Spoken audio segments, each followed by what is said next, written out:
All right, what is up, my people, and welcome to Studio Day Heffrey. I'm Jeff Cavanaugh from 97.1 The Freak in DFW, 7 to 11 a.m. Our show name is The Speakeasy. We're on the iHeartRadio app. You can look that up. We podcast every single segment. If you only care about your Cowboys and your sports, probably tune in at 8 a.m. every day for the best damn sports segment, period. I wanted to do a little bit of draft content tonight, but I'm also going to the Maverick game for Kyrie's Dallas debut with Mr. Paul Corvino. My boss's boss. When they invite you to a game, you don't say no. And so I can't stream with the great Vach Lombardi tonight. So I figured I would just record something, pop it up there, and see if Vach is available tomorrow. And if he's not, maybe Hellman. And if not, then maybe I'll go live. Don't worry about it. But I did ask people for questions on my Twitter account for Cowboys Draft related. And so I figured I would answer some of them things about wide receivers, about Bijan Robinson, about corners and safeties and tight ends and mock drafts. And of course, my entire presentation is brought to you by my friends at BetOnline. BetOnline.ag. I told you the Chiefs were going to beat the Eagles. The Eagles didn't play a bunch of teams that score a bunch of points. When they played good quarterbacks, they gave up a ton of points. They gave it a hell of a run, though. BetOnline.ag, promo code BELIEVE, BLEAV. That'll get you a 50% sign-up bonus with your first deposit at BetOnline. You can bet on all the other sports. You got your basketball going on. Your baseball is upcoming. MMA, golf. It don't matter. They got it all at betonline.ag. Use the promo code BELIEVE. Questions from the people. Give us your round 1, round 2, and round 3 wide receivers that fit what Dallas needs. Thanks. This will not be a complete list because I've seen 8, 9, 10, 11, 12 wide receivers.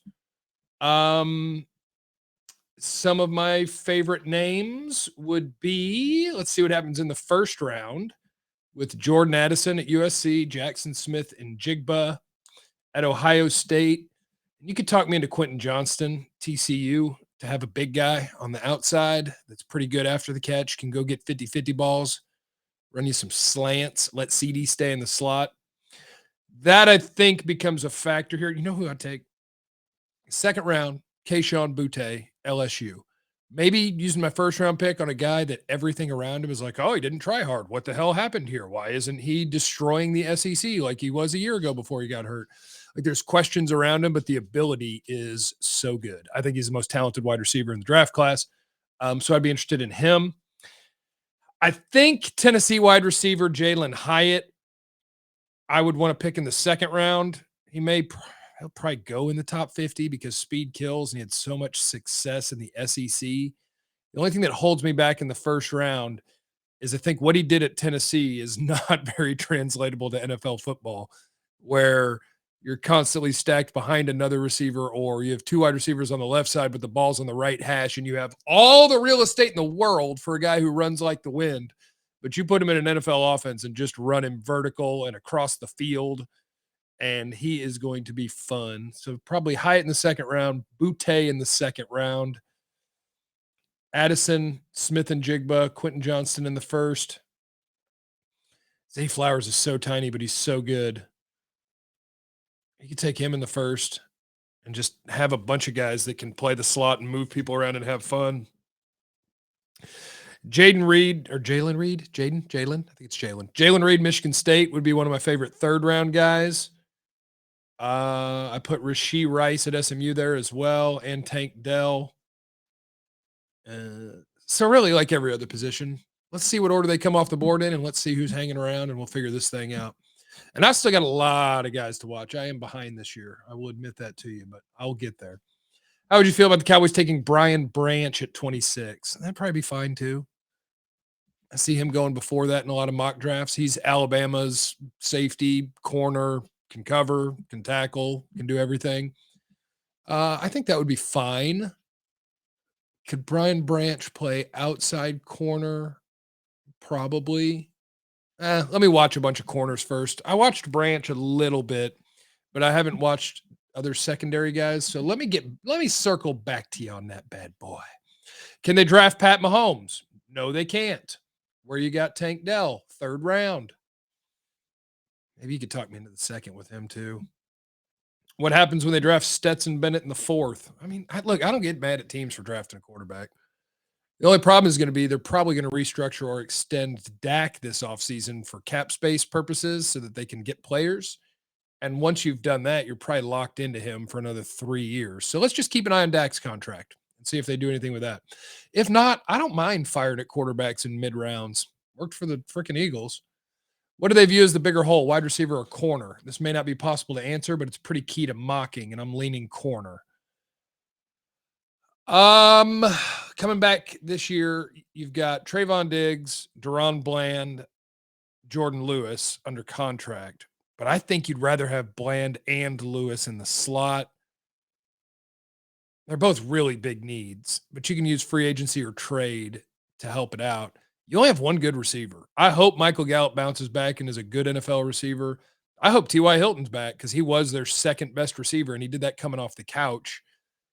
But I need a second best wide receiver, whether that is through free agency, whether that is through trade, whether that is a draft pick in the first 2 rounds that you're very confident in. I need a top 2 receiver. I can survive at corner. I need one of those too, though. I would suggest 2 different mocks, one that's offense centric and revolves around helping Dak, and another that is defense centric that builds around their best player, Micah Parsons. I think building a generational defense around the best player is the best route. I do not, because you just watched one of the best defenses in football get shredded because they played against the best offense in football. The Eagles had one of the best offenses in football, and every time they played a good offense, the good offense scored a bunch of points. The Cowboys need to build an offense that can score on any defense. The best offenses score on everybody. There's a reason I was so confident that Chiefs and Eagles was going to go over. The number was 49.5 initially, when they end up scoring 70 something, because when good defenses meet good offenses in the NFL, offense wins. If you can block, you got a good quarterback, and you got receivers, I'm a score on you. Eagles had a great defense. Cowboys hang 40 on them. Chiefs hang 40 on them. Aaron Rodgers hang 30-something. The Lions hung 35 on them. It's an offensive game, ladies and gentlemen.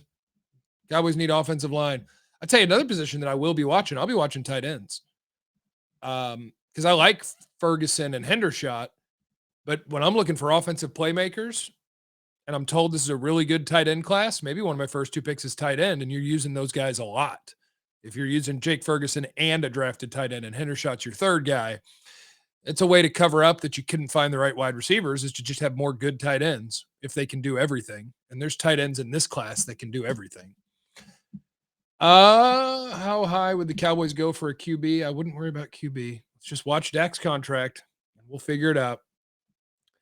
Are the Cowboys better off cutting Zeke, letting Pollard walk, and drafting 2 running backs to compete with Davis? Probably. And I know I've said before, if you watch here, I'll take Bijan Robinson at 26 because I think that is the game we're now playing with running back, is the league is smart enough to know you don't mess with that in the top 5 or top 10. And so now you end up with a generational running back prospect like Zeke, Gurley, Saquon, which they can't be generational if all those guys are in the same generation, but whatever.